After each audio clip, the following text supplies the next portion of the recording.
Unit 7. If you tell someone that you want to make a career as an actor, you can be sure that within 2 minutes the word risky will come up. And of course, acting is a very risky career. The supply of actors is far greater than the demand for them.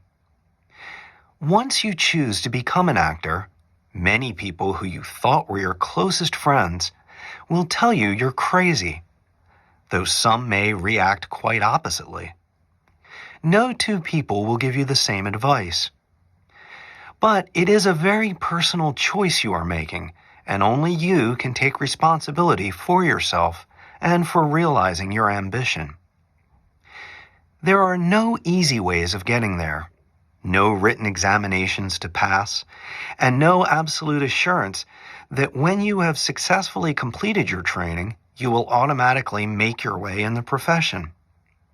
It is all a matter of luck plus talent. Yet there is a demand for new faces and new talent, and there is always the prospect of excitement, charm, and the occasional rich reward. I have frequently been asked to explain this magical thing called talent, which everyone is looking out for. I believe it is best described as natural skill plus imagination, the latter being the most difficult quality to estimate. And it has a lot to do with people's courage and their belief in what they are doing and the way they are expressing it to the audience. Where does the desire to act come from? It is often very difficult to put into words your own reasons for wanting to act. Certainly, in the theater, the significant thing is that moment of contact between the actor on the stage and a particular audience. And making this brief contact is central to all acting, wherever it takes place. It is what drives all actors to act. If you ask actors how they have done well in the profession, the response will most likely be a shrug. They will not know. They will know certain things about themselves and aspects of their own technique and the techniques of others. But they will take nothing for granted because they know that they are only as good as their current job and that their fame may not continue. Unit 8. Imagine not being able to read the newspaper or the classics. Imagine not being able to write a love letter or jot down a shopping list. Millions of people throughout the world are handicapped by being sightless, and their need to read and write is vital.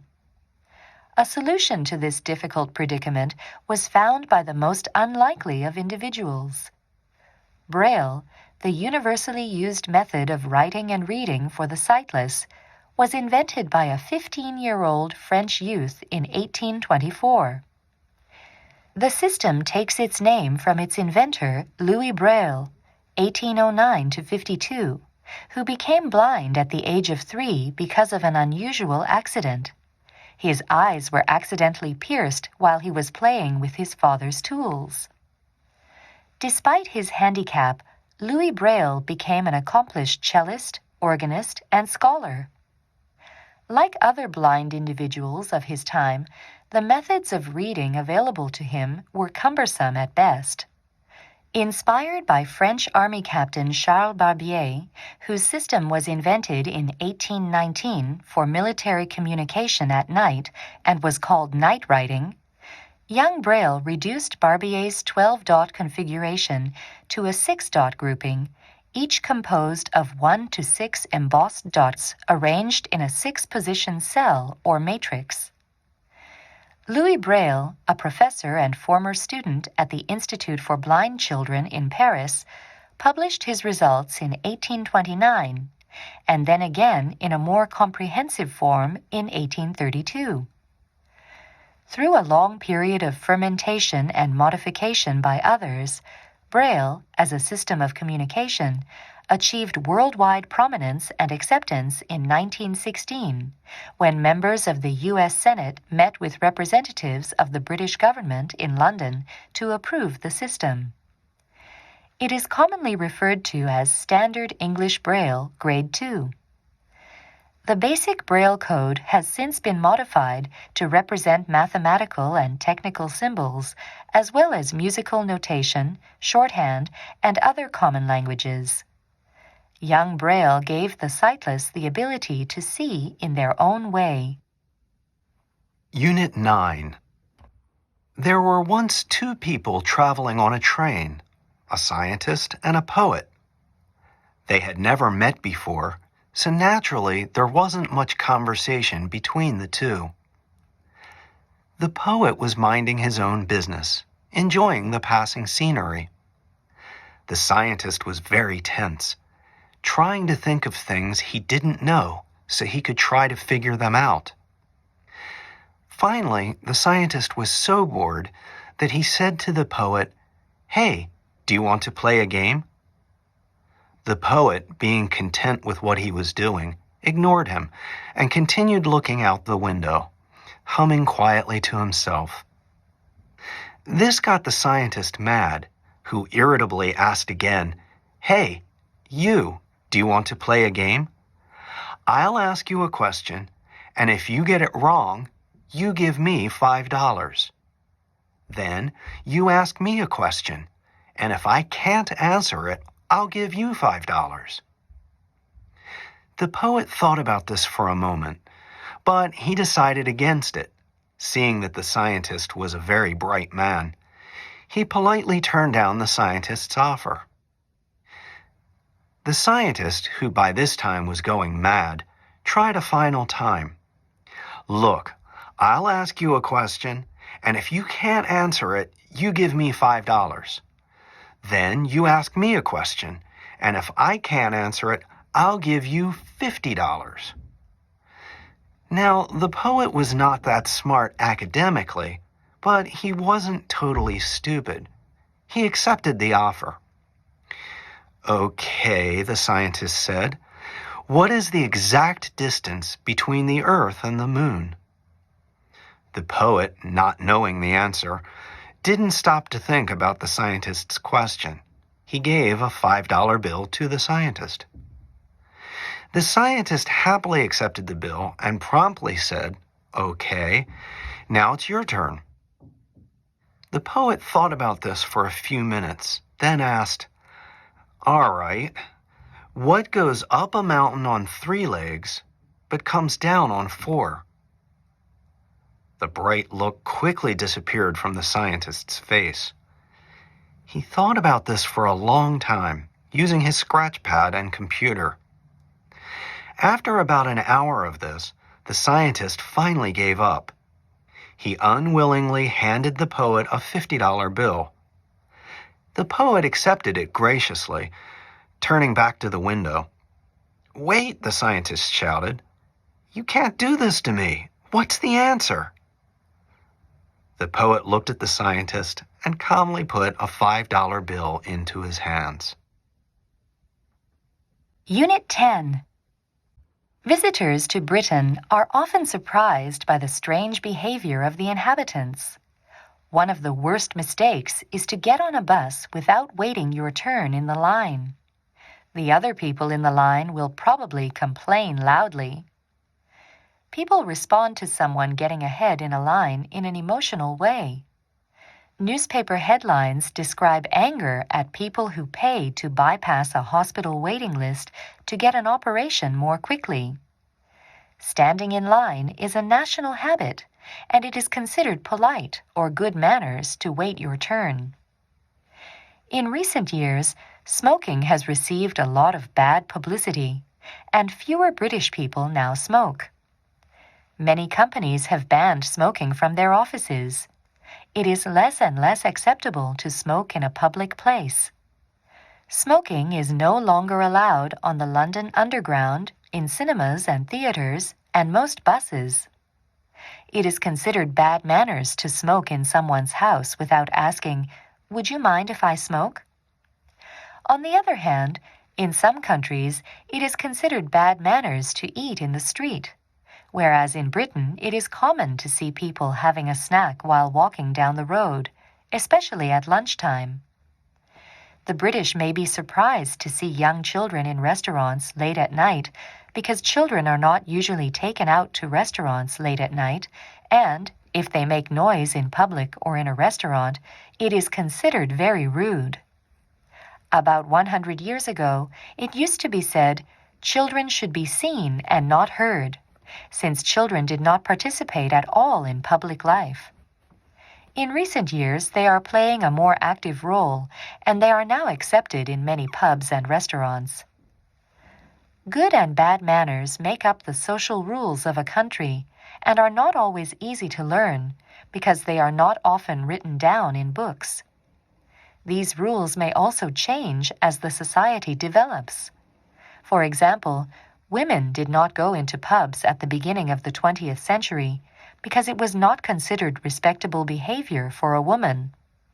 Now, both women and men drink freely in pubs, and women are more integrated into public life.